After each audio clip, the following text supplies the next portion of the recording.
Il s'appelle Caliste Pindi Mukambu.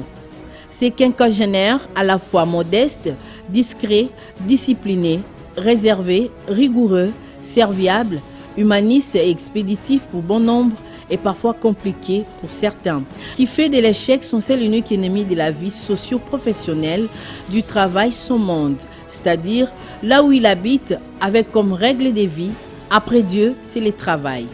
Son parcours ne cesse d'étonner et de surprendre, voire émerveiller le monde, comme en témoignent ceux qui l'ont vu grandir modestement ou ceux qui ont eu le privilège de les rencontrer sur leur chemin. Infatigable et motivé par le travail bien fait, avec une grande capacité de travailler sous pression, ses savoir-faire, vivre, être et faire faire, apprécié par les uns et admiré par les autres,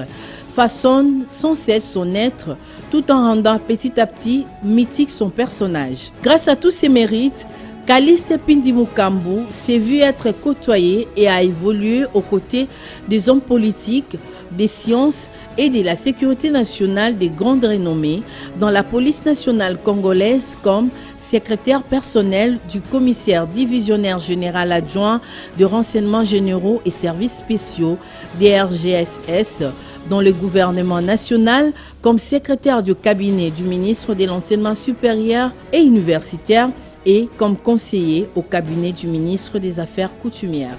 Caliste Pindi Mukambu, c'est un amoureux du travail.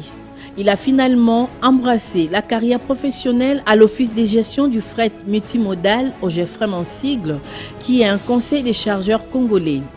Pour marquer ainsi ses empreintes, il publia un lexique du domaine du commerce et du transport multimodal en seulement 6 mois après son engagement comme agent à l'OGFREM, lesquels avaient été baptisés par le directeur général du dit établissement. Toujours animé par l'esprit et le goût de l'excellence, aujourd'hui, 3 ans après le vernissage du premier livre, il a publié et lancé sur le marché, en l'espace de 5 mois, 2 livres intéressants de plus de 300 pages chacun. Paru aux éditions universitaires européennes, dont l'un est intitulé « La Provence du Kwango, de la vulnérabilité à la viabilité, la formule coopérative au modèle paysan comme solution alternative » et l'autre intitulé « La chaîne multimodale de transport, recueil des mots et locutions du langage technique dans la gestion du fret ».